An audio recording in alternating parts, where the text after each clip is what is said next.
प्रदेश में ऐसी घटना हुई। दरअसल ये घटना मीडिया में आई कल, पर ये घटना लगभग साल भर से ज़्यादा पुरानी, स्थानीय निकाय के चुनावों के पहले की। सीधी के एक विधायक प्रतिनिधि हैं, जो विधायक हैं केदार शुक्ला, प्रॉपर सीधी के विधायक। उनके एक विधायक प्रतिनिधि का एक ऐसा वीडियो आया जिसमें एक आदिवासी युवक के ऊपर, बोलने में भी शर्म आती है, पेशाब कर रहे थे और उसको यातना और एक लंबी सीरीज के बाद घटना दिख रही है। आरोप प्रत्यारोप चल रहे हैं। भाजपा वाले कुछ कहते हैं कि कोई विधायक प्रतिनिधि नहीं है, कुछ कह रहे हैं कि वीडियो फैब्रिकेटेड है। पुलिस ने मामला संज्ञान में ले लिया है, वीडियो की संभवतः फोरेंसिक जांच के लिए आदेश दे दिया गया। अभी हाल हम ये तो नहीं कह सकते कि वीडियो के स्टेटस के बारे में हम बोले अगर वो फोरेंसिक जांच के लिए गया हुआ है, पर जो प्रथम दृष्टया मामला दिख रहा है, या जो हम लोग भी राजनीतिक क्षेत्र के लोग हैं, कुछ जानकारियां हमें भी होती हैं। एक चुनावी रंजिश के चलते भाजपा के उस पदाधिकारी ने किया, वो भाजपा का पदाधिकारी आज तक है। अमूमन 300 दिन के तक ये घटना दबाई छुपाई गई। अब घटना के बाहर आने के बाद लोग तात्कालिक बचाव कर रहे हैं। सबसे गंभीर बात ये है कि भारत के संविधान के पहले पन्ने में किसी भी इंसान को डिग्निटी से जीने का हक दिया है, ससम्मान जीने का हक दिया है। 75 साल के संविधान के एग्जिस्टेंस में आज मानव को ये मूलभूत सुविधा नहीं है कि सम्मान से अपना जीवन जी सके। मैंने अपने सार्वजनिक जीवन में आज तक ये भी नहीं देखा है कि किसी मानव ने किसी जानवर को बेइज्जत करने के लिए उसके ऊपर पेशाब जैसा कृत्य किया। तो जब जानवरों के साथ जो नहीं हो रहा है आज कहीं, वो इंसानों के साथ घटित हो रहा है, वो भी सीधी में, जिसके एग्जीक्यूटिव के मुखिया हैं शिवराज सिंह जी, भाजपा पार्टी से हैं। तो मुझे लगता है जनता का संविधान पर से भरोसा उठ रहा है कि क्या हमको किसी भी तरह की और सुरक्षा मिल जाएगी, कि इतने के लिए भी आज 75 साल की आज़ादी के बाद भी हमको संघर्ष करना पड़ेगा। हम इस मामले को छोटी घटना नहीं समझ रहे हैं, जैसा प्रशासन समझ के उसको दरकिनार कर रहा है या मैनेज करने का प्रयास कर रहा है। बालक जिसके साथ ये अत्याचार हुआ आज भी पुलिस कस्टडी में। ये शर्मनाक बात है। उसको सुरक्षा दें जहाँ वो है, उसकी स्वतंत्रता का हक ना छीनें और उसको मैनेज करने का प्रयास ना करें। सत्य बाहर आना चाहिए। भारत के रहवासी सभी आदिवासी साथियों को ऐसी घटनाओं से संरक्षण मिलना चाहिए। ये जिम्मेदारी है हमारे कार्यपालिका की, ये जिम्मेदारी है हमारे न्यायालयों की और हम सब 140 भारतवासियों की, कि किसी मानव के साथ इस तरह का घृणित व्यवहार नहीं होना चाहिए। अब वो भी इस पूरी घटना के पीछे भाजपा का आचरण एकदम साफ दिख रहा है कि भाजपा पार्टी का छोटा से बड़ा कार्यकर्ता संविधान को कोई भजने को तैयार नहीं है। ये कैसे एंटी सिस्टम लोग हैं जो सरकार को आज चलाना चाहते हैं, प्रतिनिधि बनकर भी, और उनके कृत्य ऐसे। ये पूरे समाज को, पूरी राजनीति को ये बात समझ के और इनसे लड़ना हो। विषय यही है और आम आदमी पार्टी ने तय किया है कि बहुत व्यापक आंदोलन करेगी ताकि दोबारा ऐसी घटनाओं की पुनरावृत्ति ना हो। कल ही हमारी जोन की बैठक है। जोनल बैठक में हमारे जोन के सभी लोकसभा प्रभारी और लगभग 600 पदाधिकारी एकत्र हो रहे हैं। इसके मामले में कल शाम तक हमारे जोन के प्रभारी एक अंतिम रणनीति की घोषणा भी करेंगे। धन्यवाद। के लिए विचार करने वाले प्रियम्बल संविधान का पहला पन्ना है।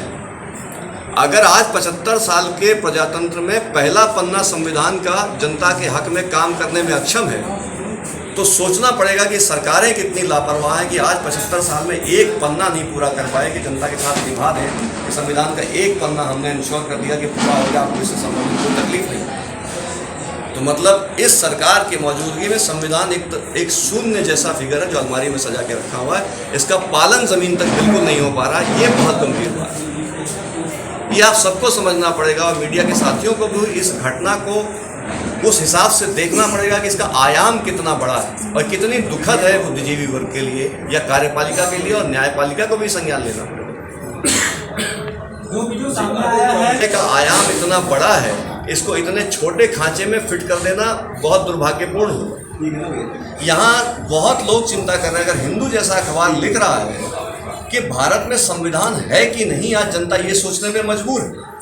तो इस सीधी का कांग्रेस का कार्यकर्ता, भाजपा का कार्यकर्ता, फलाना पॉलिटिकल कार्यकर्ता, फलाने ग्राम पंचायत, इससे मतलब नहीं। उसको छोटा करने का दोनों पार्टियां प्रयास कर रही हैं। इसके बड़े आयाम को समझना होगा। इसीलिए आम आदमी पार्टी ने एक जोनल पूरी बैठक बुलाई है। हमारे 300 के 300 पूरे कार्यकर्ता शामिल होकर के आदिवासियों को न्याय कैसे मिल पाए, इन परिस्थितियों में इसकी तैयारी करने के लिए कल एकत्रित हो। शिवराज सिंह चौहान ने तो डायरेक्ट कह दिया कि वो हमारी पार्टी से बिलोंग नहीं करते। तमाम तरह के सभी लोग ये बोल रहे हैं कि वो हमारी पार्टी से बिलोंग नहीं करते।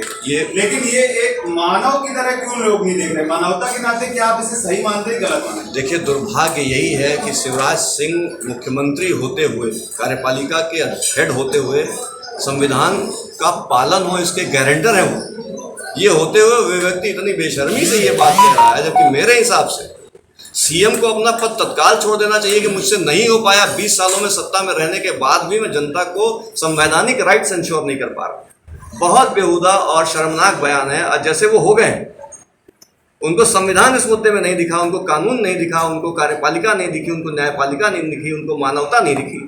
उनको दिख रहा कि मेरा कार्यकर्ता है कि नहीं। आज सारा प्रशासन आपका कार्यकर्ता बन के काम कर रहा है कि हम लोग देख नहीं रहे। डिसोन कर देना किसी को आपका स्टेटमेंट है, उसकी कानूनी वैधता कुछ भी नहीं। वो पार्टी कार्यक्रम, मैं और बता दूं, मेरे पार्टी में आज ऐसे लोग हैं उस करौंदी गांव के, जिन्होंने उस लड़के के द्वारा कारित कई अपराधों की चर्चा की। कहीं पिस्तौल लेकर के चुनाव में मतांतर कर मत बंटवाता है, कभी कुछ करता है, ऑलमोस्ट हिस्ट्री शीटर के स्टेटस में है। फिर भाजपा में कल तक क्यों बना रहा? ठीक है, आज आपने डिसोन कर दिया, घटना के दिन डिसोन नहीं कर सकते क्योंकि वो पास्ट, पीछे जाके तो डिसोन नहीं कर सकते ना कि मेरा कार्यकर्ता नहीं था 1 साल पहले। आज बोल सकते हो, कल ही निकाल लिया, शाम को रात में हिंदू पड़ा, सुबह निकाल लिया। सवाल ये होती है कि शासक को या लीडर को जिम्मेदारी से बोलना चाहिए कि लॉ एंड ऑर्डर मेरा विषय है, मैं इस प्रदेश का मुखिया हूँ, कहीं अगर अपराध हो रहा तो मेरा विषय है, मैं इसको हैंडल करूंगा, मैं न्याय दूँ। उससे भाग रहे हैं कि मेरा आदमी नहीं है। जी, अब गिरफ्तारी हो गई है, आप लोगों का क्या मूवमेंट रहेगा? क्योंकि एक बार तो आप मूवमेंट लेते हैं और उसको मास लेवल पे नहीं ले जा पाते। एक बार गिरफ्तारी हो गई है, उसके पास 120 और वो धाराएं लग गई हैं, NSA लग गया उसके ऊपर, तो आप लोगों का क्या मूवमेंट है उसके लिए? उस बच्चे को जिसने अपराध किया उसको चाहे फांसी पे लगा दे, हमको अपराध से मतलब नहीं। हमको ये अपराध जीवन भर के लिए भारत की धरती से खत्म कर देना है कि संविधान के पालन ना होने पे मुख्यमंत्री अपराधी है, प्रधानमंत्री अपराधी है। अगर भारत का संविधान का पालन नहीं हो रहा, वो अपने अपराध को कबूलें, जरूरत उसकी है। जनता तो विक्टिम है, दोनों विक्टिम है कहीं ना कहीं से। पर ये हो क्यों रहा है? ये पॉलिटिकल सिस्टम्स इतने गंदे हो गए हैं कि आज भी धन बल ताकत का इस्तेमाल करके चुनावों को प्रभावित करते हैं। जो बच्चे ऐसा करके तैयार हो गए, वो आगे क्या करेंगे? यही अपराध करेंगे।